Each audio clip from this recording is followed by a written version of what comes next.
পদুলিত হেঁপাহৰ ৰঙালী গছৰ ডালত বিনাই চেকুলিয়ে ফুলিছে নাহৰ কপৌ কাইলৈ গৰু বিহু তৰাপঘা তৈয়াৰত ব্যস্ত টিয়কৰ ৮০ ঊৰ্ধৰ এগৰাকী লোক আজি ৰঙালীৰ উৰুকা ব্যস্ততাৰ অন্ত নাই প্ৰতিজন অসমীয়াৰ বাপুতিসাহোন বহাগৰ বিহুটি এতিয়া পদুলি মুখত গৰু বিহুত গৰুক মাহ হালধিৰে নুৱাই ধুৱাই নতুন তৰাপঘাৰে বন্ধাৰ নিয়ম সেয়ে তৰাপঘা বনোৱাত ব্যস্ত হৈ পৰিছে এতিয়া সকলো আধুনিকতাৰ ধামখমিয়াত তথা তৰাপাতৰ অভাৱ বা প্ৰস্তুতত অপাৰগতাৰ বাবে বৰ্তমান এই তৰাপঘাৰ স্থান লৈছে প্লাষ্টিকৰ ৰছীয়ে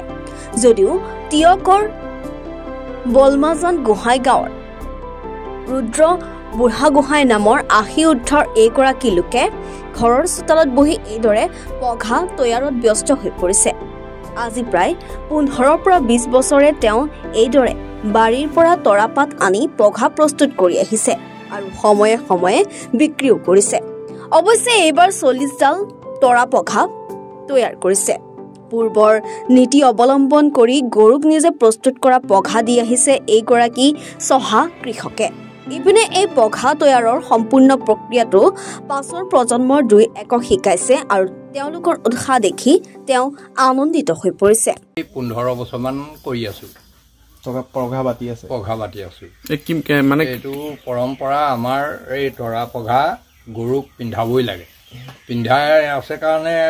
বুঢ়াসকলে এতিয়া আমি এতিয়ালৈকে এৰিব পৰা নাই কিন্তু যেনে তেনে হ'লেও এয়া ঘৰৰ কাৰণে হ'লেও বনাবই লাগিব কিন্তু বজাৰতো বিকা হৈছে ১৫ বছৰমান মই বিকিলোঁ আগত ৫ টকাকৈও বেচোঁ কিন্তু এতিয়া সেই দিনটো আহি এতিয়া ৪০ টকা হৈছে আজি বজাৰত এডাল পঘাত ৪০ টকা ৫০ টকা পৰম্পৰা চলি আছে কাৰণেই আমি এতিয়া পিন্ধাই আছোঁ বাৰীতো থাকে মোৰ এতিয়া ঘৰতে আছিলে যোৱাবাৰ কাটি পেলাৰ কাৰণেহে এতিয়া হাবিৰ পৰা আনিবলগীয়া হৈছে হাবিত ঢেৰ আছে এইবোৰ তৰা গছ পাতিদৈ গছ এনেকৈ ১০ জেগা খোলাবোৰত থাকেই আনি কেনেকৈ বনায় আপুনি গেলিঙত কাটি আনি আপোনাৰ কোমল যিখিনি এইখিনি এতিয়া ধৰি লওক এই কোমলখিনি লৈ এই বুঢ়াখিনি ওপৰৰ পাতৰ ফালে বুঢ়া ফালে সেইবোৰ কাটি পেলাব লাগে আৰু কাটি কোমলটো ল'ব লাগে খাঙত খুম বনাব লাগে খুম বনাই ৩ দিন আৰু শুকুৱাব লাগে শুকুৱাই ফিট কৰি বছ হৈ গ'ল এই দিঙত অলপমান গধূলি পেলাই থ'ব লাগে আৰু ৰাতিপুৱালৈ বনাব পাৰি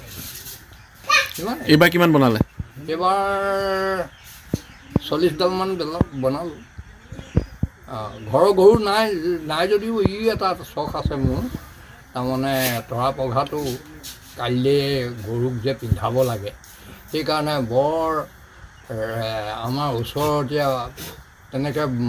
পঘা বটা মানুহ নাইকিয়া হ'ল মই বনাওঁ আৰু মোকে এতিয়া কেইবাজনো আমাৰ ঘৰৰো কৈছে আনেও কৈছেহি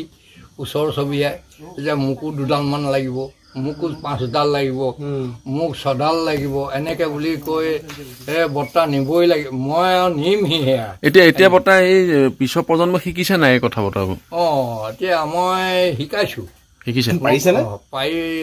পাৰিছে টিয়কৰ পৰা উৎপল জ্যোতি খাউণ্ডৰ ৰিপৰ্ট এডি ভাৰত 24